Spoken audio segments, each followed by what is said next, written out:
दोस्तों, डॉक्टर अगर किसी की मौत डिक्लेयर कर दे तब भी बाय एनी चांस वो इंसान जिंदा हो सकता है।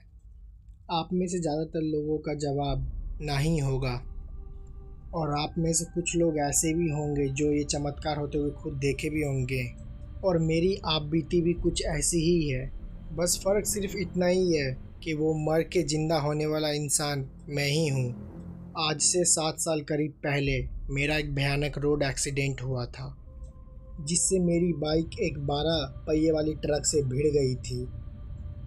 मेरे हाथ पैर की पूरी हड्डियां टूट चुकी थी और वक्त रहते ही मुझे हॉस्पिटल पहुंचा दिया गया। जब तक मैं होश में था, मैं अपने आप को देख के समझ गया था कि मैं अब नहीं बचूंगा। और हुआ भी ऐसा ही। उसी रात मेरी आंखें हमेशा के लिए बंद हो गई थी। पर ये मेरा अंत नहीं था। अचानक मेरी दिल की धड़कन तेज हो गई और मुझे एक अचानक सा बहुत बड़ा झटका लगा। उसकी वजह से मेरी आंखें खुल गई और जैसे ही आंखें खुली तो मैंने अपने सामने पिताजी को देखा।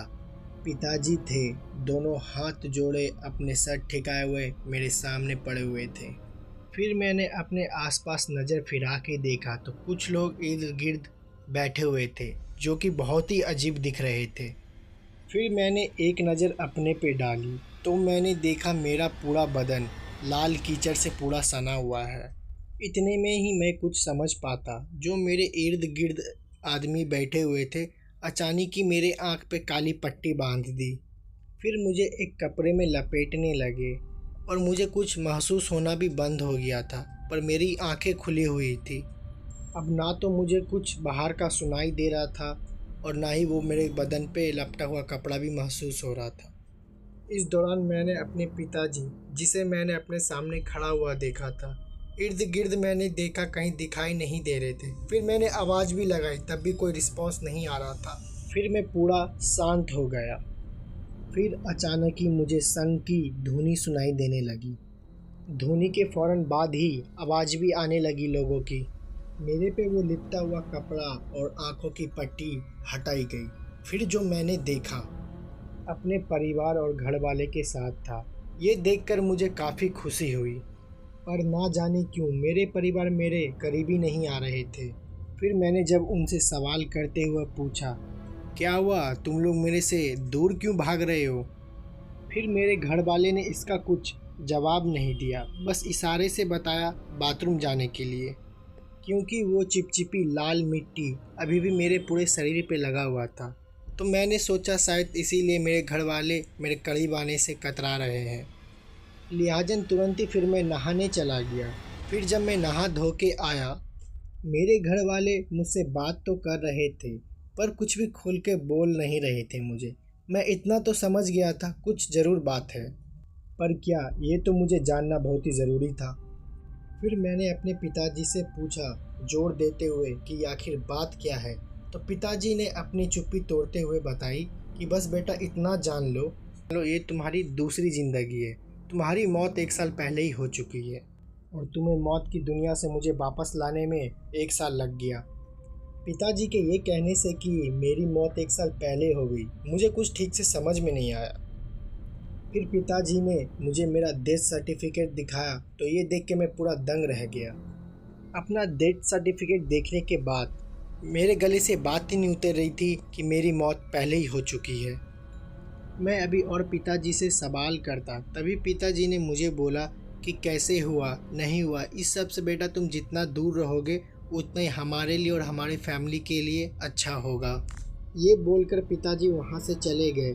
खैर, उस समय मैंने पिताजी की बात मान ली और कोई सवाल जवाब नहीं किया। पर मेरे मन में यूं ही सवालों का सैलाब उठा हुआ था और मैं बहुत ही अजीब महसूस कर रहा था। फिर दिन यूं ही गुजरते गए। ना जाने क्यों मेरे घर वाले मेरे से यूं ही दूरी बनाए रखते।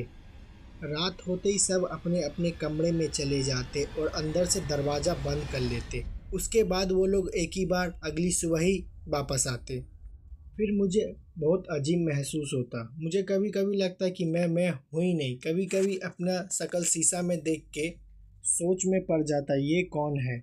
फिर मुझे अलग अलग शौक भी लग गई थी, जैसे कि पेंटिंग की। फिर मैं पेंटिंग बनाता तो वो पेंटिंग बहुत ही डरावनी बनती और बहुत ही मनहूस बनती, क्योंकि उस पेंटिंग में जब भी मैं बनाता किसी न किसी की मौत ही होती रहती है, वो भी बहुत दर्दनाक तरीके से। हैरानी की बात तो ये है, मुझे कुछ पता ही नहीं चलता कब मैंने पेंटिंग बनाना शुरू किया है और कब ख़त्म। पेंटिंग तक तो ठीक था, पर गुजरते वक्त के साथ मेरे साथ एक चीज़ और होने लगी। दरअसल एक सुबह जब मेरी आंख खुली तो मैंने देखा अपने बिस्तर पे नहीं, कब्रिस्तान के किसी कब्र पे लेटा हुआ हूँ। अपने आप को उस कब्र पे लेटा हुआ देखकर मैंने ज़ोर से चीखा और गिरते पड़ते उस कब्रिस्तान से पहले बाहर भागा। फिर जाकर मेरा शरीर मेरे काबू में आया। फिर मैंने जैसे ही बाहर इधर उधर देखा तो मुझे एक बस स्टॉप दिखाई दिया जहाँ कुछ लोग मौजूद थे। फिर मैंने जाके उन लोगों से पूछा कि कौन सी जगह है, तो उन्होंने बताया कि ये हसरंगाबाद है। आज से पहले कभी भी इस जगह के बारे में मैंने नहीं सुना था। फिर मैंने उनसे पूछा कि यहाँ से सरौली कितना दूर है, तो उन्होंने बताया कौन सा सरौली। तो उन्होंने इस पे सवाल करते हुए पूछा, मक्के वाला या बिरौदा वाला सरौली की बात कर रहे हो आप? बिरौदा वाला नाम सुन के मैंने बोला, हाँ हाँ, बिरौदा वाला ही सरौली। हाँ, मैं उसकी ही बात कर रहा हूँ, पर वो तो यहाँ से 350 किलोमीटर की दूरी पे है। इसके लिए तो आपको बस सामियाने से मिलेगी, नहीं तो आप ढोचकी रेलवे स्टेशन से ट्रेन भी पकड़ सकते हो। पूर्वैया एक्सप्रेस शाम के 7 बजे जाती है। दोस्तों, ये जानने के बाद मैंने ढोचकी पहुँचा और ढोचकी से वापस ट्रेन ले ली। और दोस्तों, मेरा मन बहुत आसान था, क्योंकि ये कोई मामूली बात नहीं था अपने घर से 350 किलोमीटर कोई कब्रिस्तान में पहुंच जाना। और सबसे बड़ी बात, मुझे कुछ याद भी नहीं था कि क्या हुआ मेरे साथ। पर मुझे इतना ज़रूर पता था, इस सब के बारे में पिताजी ज़रूर जानते होंगे।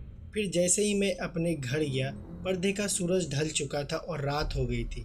पिताजी अपने कमरे की गेट लगा के सो चुके थे और मुझे पूरा अंदाज़ा था कि गेट ढकढकाने के बाद भी पिताजी गेट नहीं खोलेंगे। फिर मैंने गेट ढकढकाया, बहुत ही आवाज़ भी लगाई, पर पिताजी का कोई भी आवाज़ नहीं आया और ना ही कुछ रिस्पॉन्स किए। फिर वहीं मैं दरवाज़ा पीटते पीटते आंखों में आंसू लिए बैठ गया था और मुझे बहुत ही तकलीफ़ हो रहा था। एक तो यहाँ पे मेरे साथ ऐसी घटना हो रही थी और एक परिवार का ऐसा रूप रंग देख के मुझे बहुत ही दर्द हो रहा था। खैर, मेरे आंसू के साथ रात भी गहराते गई और मेरे आंखों पे भी भारीपन सा लगने लगा था और बार बार आँख के पलक झपकते ही नींद मुझे अपने आहोश में ले रही थी।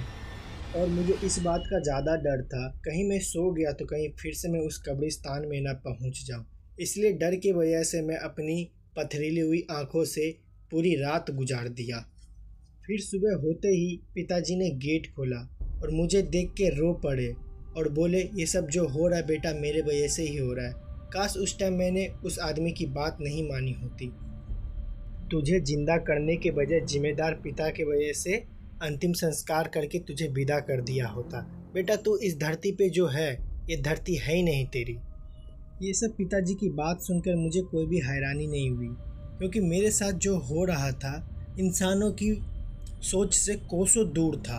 और इतना तो मैं समझ गया था कि ये जो धरती है इंसानों की तो नहीं है। ये सब पिताजी बोलकर फिर अपने कमरे के अंदर चले गए और गेट बंद कर दिए और बोले, बेटा तू यहाँ से कहीं दूर चला जा और दोबारा यहाँ कभी लौट के मत आना। ये सुनकर फिर से मैं जिंदा मर गया। आखिरकार एक परिवार ही तो था जिससे मुझे थोड़ी सी उम्मीद थी, पर पिताजी ने भी ऐसा कह दिया। फिर मैं अपने आँख में आंसू लेते हुए उस दहलीज से निकल गया। पर जाना कहाँ था ये तो मुझे पता ही नहीं था। कुछ दूर जाते ही मैं सड़क से जा रहा था, तभी कोई एक इंसान मेरे से टकरा के जोर से चिल्लाने लगा, भूत भूत भूत भूत। फिर जैसे मेरी नज़र उस इंसान पे पड़ी जो मुझे देख के भूत भूत चिल्ला रहा था, फिर मैंने उसका कान पकड़ा और कान पकड़ के मरोड़ते हुए बोला, साले तू सुधरेगा नहीं। आते ही मस्करी करना शुरू कर दिया तू। और वो इंसान और कोई नहीं, मेरे ही कॉलेज का दोस्त वरुण था। फिर वो एकदम सा चुप हो गया। फिर मुझे बताया कि वो एक्सीडेंट में तू 1 साल पहले मर गया था। हम सब तेरे अंतिम संस्कार में भी पहुँचे थे। ये अलग बात है कि तेरे अंतिम संस्कार में आए सभी लोगों को अचानक ही तेरे पिताजी ने वापस चले जाने को कहा और सबको बोला ज़रूरत नहीं है ये तमाशा देखने के लिए, और ऐसे व्यवहार के कारण तभी सभी कोई चले गए। पर मुझे अभी भी यकीन नहीं हो रहा है कि तू अभी भी ज़िंदा है। इतना तो मैं समझ चुका था कि मैं सच में मर चुका हूँ, पर दिक्कत की बात तो ये थी वो एक्सीडेंट के अलावा मुझे और कोई बात याद ही नहीं थी क्या हुआ था मेरे साथ।